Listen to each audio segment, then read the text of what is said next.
Pinaralel ko na dalawang baterya nito pero hindi talaga maridundo. Wala talaga. Hindi niya kayang ikutin. Guys, yung bunggo ko guys, ginawa ng kubita ng aso. Yan. Medyo matagal lang hindi nakatakbo. Ewan ko ba kada uwi ko sira. Paano kaya nila ito ginagamit? Yan guys, no?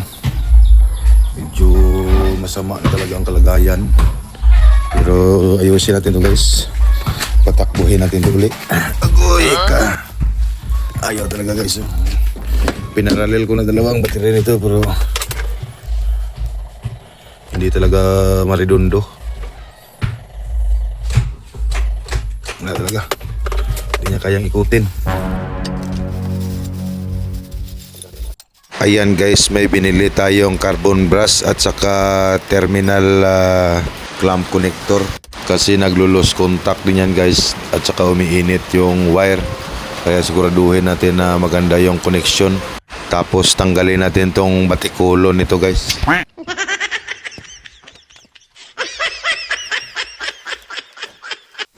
So ito na, tanggal natin yung starter motor. Babaklasin natin ito guys kasi sisilipin natin yung carbon brush nito. Ayun, tanggalin na natin yung spring nya guys. No? Yun, hindi pareho, bulilyaso.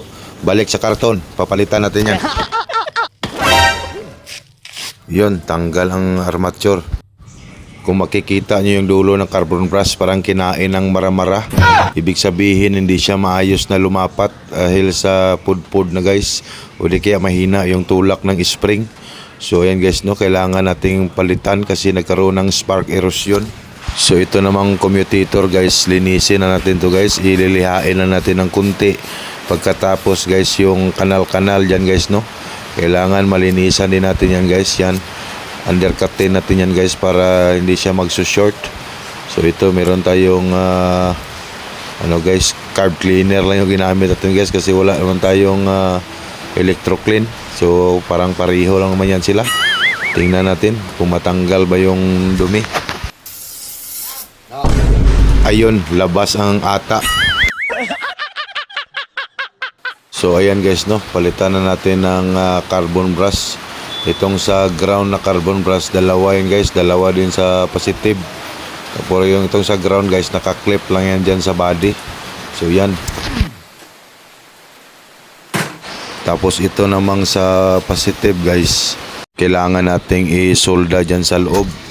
Ang problema lang, hindi kakayanin ng soldador ko kasi maliit. Kailangan malaki yung soldering iron natin ito guys, no. Hindi niya kayang tunawin, makapal kasi yung copper dyan sa loob guys. Hindi niya mainit at saka hindi maganda yung lusaw ng lead. So bibili na lang tayo guys ng malaki. So ito guys, 100 watts na soldering iron. Yan, subukan natin to guys. Imposible naman, di pa siya matunaw nito.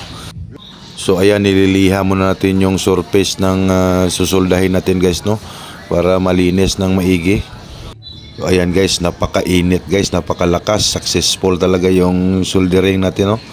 So ayan guys, kung wala kang malaking soldador guys, wag mo nang subukan kasi hindi mo talaga mapadikit yan dahil makapal yung copper doon sa loob guys, no.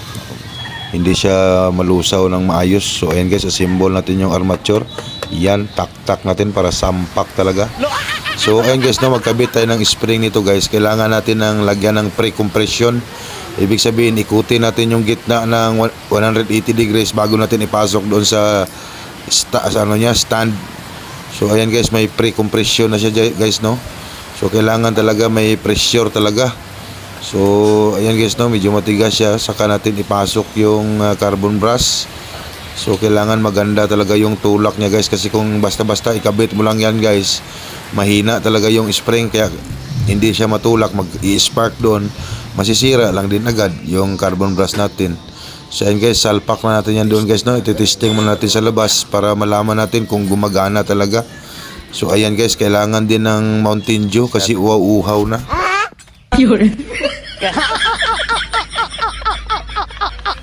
So ayan guys, check din natin yung contact point ng solenoid dito guys, no, para sigurado talaga isang trabaho na lang. So ayan guys, yan yung solenoid guys. Yan ang tutulak sa mag-engage. Pag hindi yan pumasok, hindi yan iikot yung motor. So parang interlocking yan siya guys, para siyang relay. So yan muna mag-energize bago iikot yung motor. So ayan guys, no. Check muna natin yung motor. Ayos naman. So ayan, lilinisin lang natin yung contact point. Copper lang din yan guys na ano dyan, no. Yan yung pumapasok. May dalawang terminal lock dyan sa loob. Nilinis din natin yun. So ayun guys, na-assemble na natin. Try out na natin to para magkaalaman na.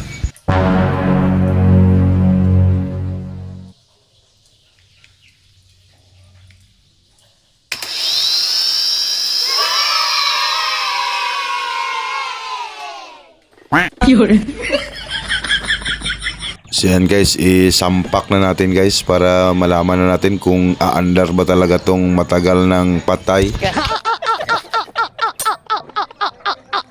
So yan guys, kabitan natin yung terminal ng battery. Tapos ito try out na natin guys.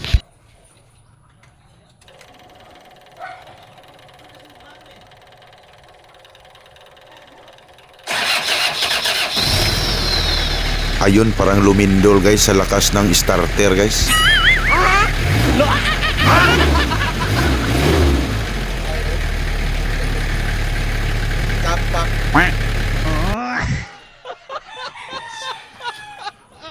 Try natin ulit para sigurado.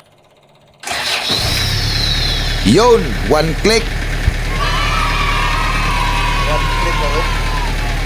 Suga starter. So yan guys, tinyek din natin yung charging guys, no? Okay naman. Yan, diskarga na natin tong mga basura na nakatambak dito guys, no? Para matry out natin kung tatakbo ba talaga to.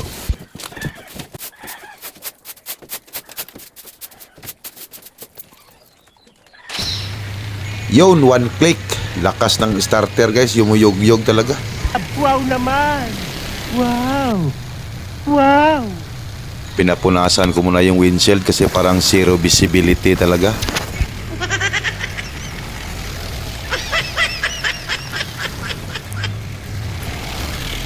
Lera.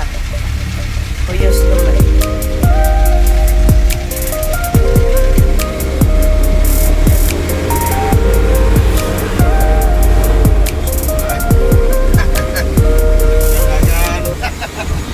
Pinaliguan muna natin guys para matanggal yung mga libag.